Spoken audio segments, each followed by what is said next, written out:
Pues de nuevo nos encontramos hoy continuando con el conversatorio con una mujer que personalmente quiero mucho, admiro mucho, he aprendido de ella todo lo que sé en materia de derechos sexuales y reproductivos, el derecho a decidir. Ha sido mi mentora, mentora de muchas mujeres, maestra y sobre todo quien ha abierto el camino, la brecha a las feministas para que ahora podamos decidir sobre nuestros cuerpos, sobre nuestras vidas.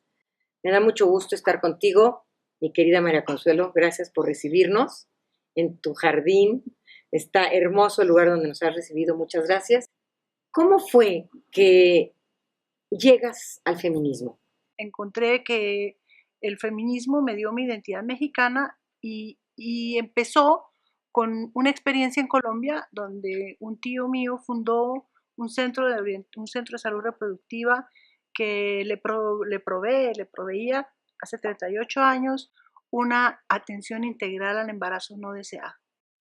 Yo estuve en esa institución durante 2 años apoyando la parte de evaluación y sobre todo de evaluación de las usuarias que llegaban a este centro, que llegaban con una intención o con un aborto en curso y a quienes se les atendía inmediatamente en un contexto de total restricción de las leyes colombianas, pero se les atendía ofreciéndoles las 3 opciones que tiene una mujer ante un embarazo no deseado: el de continuarlo, el de interrumpirlo o el de dar en adopción. En estas búsquedas mías por la justicia, como que no cuajaba el tema de la identidad y de pronto dije, bueno, pues sí, yo soy mujer. El tema me impresionó muchísimo, la miseria sexual de las mujeres, que lo pude conocer a través de los testimonios que las usuarias hacían en sus sesiones de orientación y el tema de la falta de poder, el tema de la violencia que vivían en sus relaciones de pareja.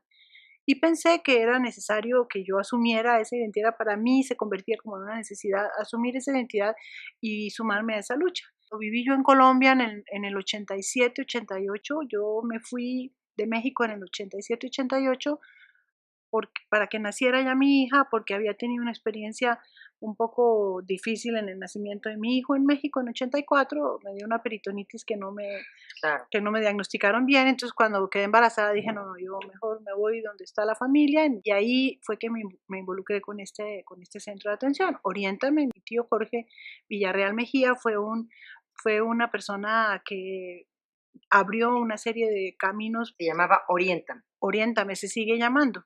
Oriéntame creó un programa regional para capacitar prestadores de servicios que pudieran atender a las mujeres desde esa perspectiva. Llegué a México en el año 90 por segunda vez. Yo llegué a México inicialmente en el año 79, exilada un poco, porque yo nací y viví en Colombia hasta ese año, y porque me metí en esta lucha política, me pidieron que saliera del país y me vine a hacer una maestría en antropología social, que era mi carrera, y yo quería México, era así como la maravilla en antropología social. Acabé estudiando estudios latinoamericanos en la Facultad de Ciencias Políticas y Sociales de la UNAM, involucrándome con todo en el trabajo de solidaridad con las luchas de los pueblos latinoamericanos. La revolución nicaragüense la viví al fondo, porque estuvimos en ese proceso muy involucrados, y fue para mí como el aterrizaje en este país, que fue un aterrizaje bastante suave desde ese punto de vista. Y en 87 regresé, como decía, por este tema del nacimiento de mi hija, y me regresé nuevamente en 90 al Distrito Federal, bastante deprimida porque había recuperado parte de mi historia en Colombia después de tantos años de exilio. Sí, realmente fue un golpe muy fuerte, claro. Y el feminismo fue mi salvación. Fue la identidad nueva, fue porque me vine con la idea de crear aquí una clínica como Oriéntame, un centro de atención. En ese sentido aquí no existía eso. Entonces yo venía con esa idea y buscando a Marta Lamas, me fui a la Fundación Ford, hablé con Lucy Atkin y le dije, yo quiero crear. Me dijo, estás loca, ¿cómo crees que me vienes a plantear eso? Y bueno, pues es que en Colombia esto existe y funciona de esta manera, y es una maravilla. Más o menos lo conocía. Y busqué a Marta Lamas, finalmente logré conseguirla, que ya estaba bastante desaparecida en ese momento, y le planteé la situación y quedó fascinada. claro que sí, hagamos un proyecto, veamos si es posible. Yo le pedí a mi tío que viniera, mi tío vino, estuvimos hablando, hicimos un proyecto, conseguimos el financiamiento y en el momento en que se hizo eso, en que se logró eso, cambiaron las condiciones políticas en la ciudad y decidimos que no podíamos arriesgar a los médicos que habían estado dispuestos a trabajar en ese proyecto. Al mismo tiempo se presentó la convocatoria para ser directora de Católicas por el Derecho a Decidir, se abrió esa convocatoria y Marta me dijo, ¿por qué no te presentas a eso? Sería mejor. Y me presenté, la gané y desde el año finales del 94, casi como el Papa Juan Pablo, estoy en la dirección de Católicas. O sea que estamos hablando de 20 años de haber fundado Católicas por el Derecho a Decidir 20. En este país.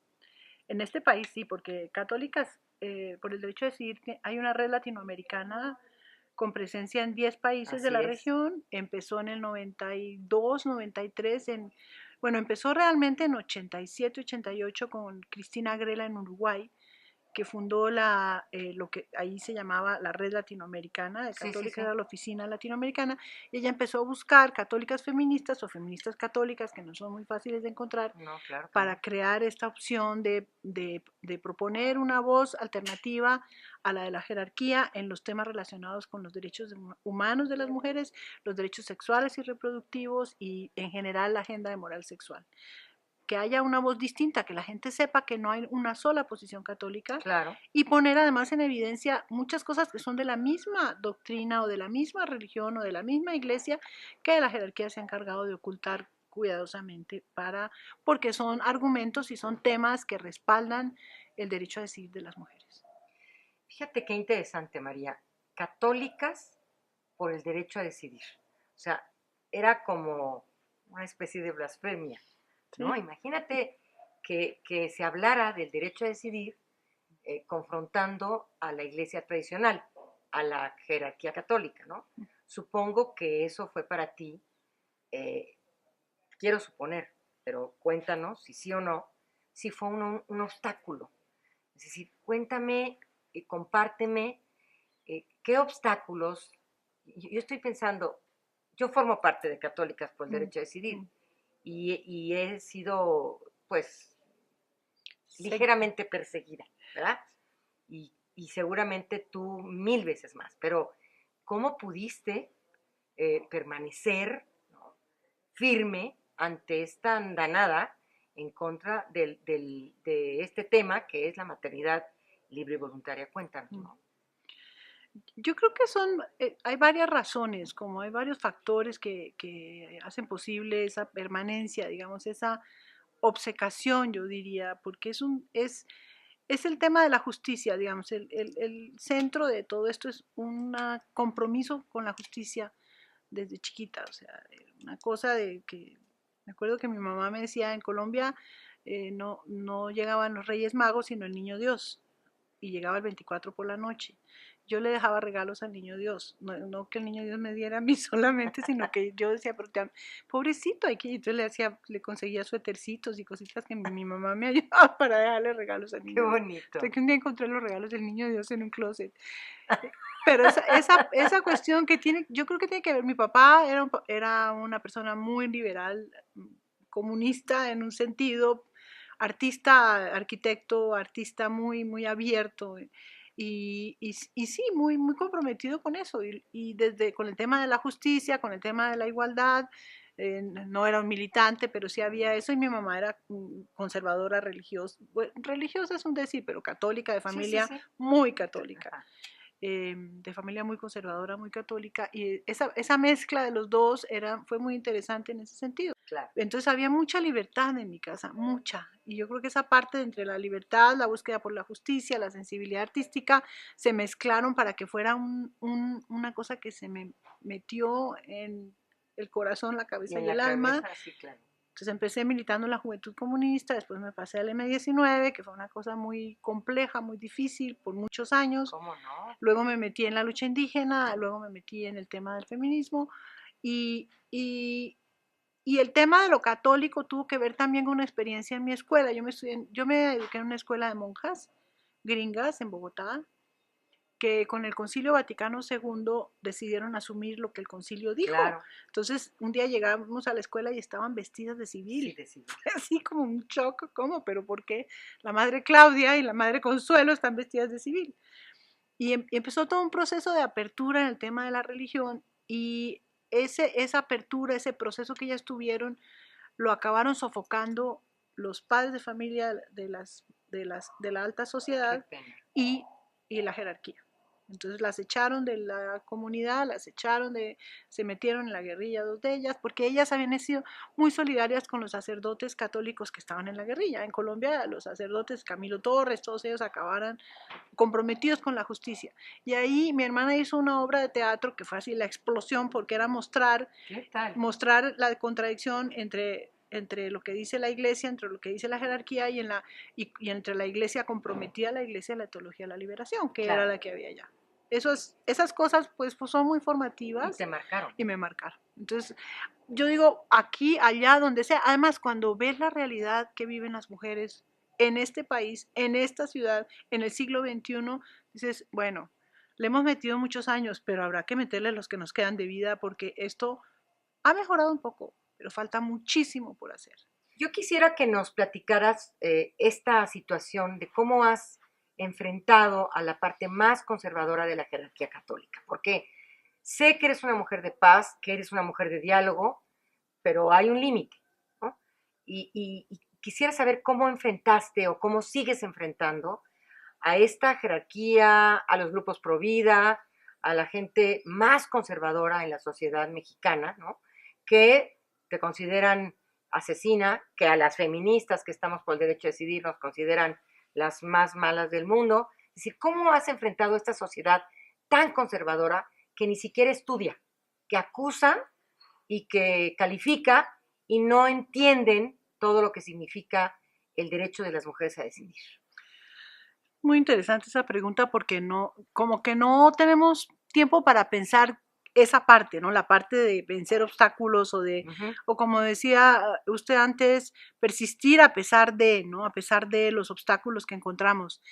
Yo creo que ha habido varias formas en que hemos no solamente yo, sino la organización, abordado el tema de la Iglesia Católica, de la parte de la Iglesia Católica que es adversaria a nuestros planteamientos, claro. Porque cuando decimos la Iglesia, tenemos en la Iglesia a toda la comunidad de creyentes, todos los que somos bautizados, bautizadas, y que no somos necesariamente ni sacerdotes ni jerarcas. Claro. Y fue muy complicado en México, y en América Latina no sé qué tanto, pero en México el proceso de inserción de católicas por el derecho a decidir con la Iglesia progresista fue muy complicado, porque nos veían como el diablo con cuernos. O sea, realmente fue muy difícil entrar a la primera red, que era la red de Iglesia de los Pobres. Estaba con nosotras Guadalupe Cruz, que era una mujer de iglesia que había trabajado con comunidades de base y que tenía un firme convencimiento feminista. Entonces ella empezó este trabajo de tender puentes con la comunidad de iglesia progresista. Mira. Que también es la comunidad defensora de derechos humanos. Claro. Empezamos a solidarizarnos con las luchas de ellos. Nosotras no sacábamos nuestra agenda de frente ni queríamos estar en la foto necesariamente, pero sí solidarizarnos, y fue cuando se vino el movimiento zapatista. Don Samuel Ruiz abanderó la lucha por la defensa de los derechos de los pueblos indígenas, y nosotras estuvimos allí.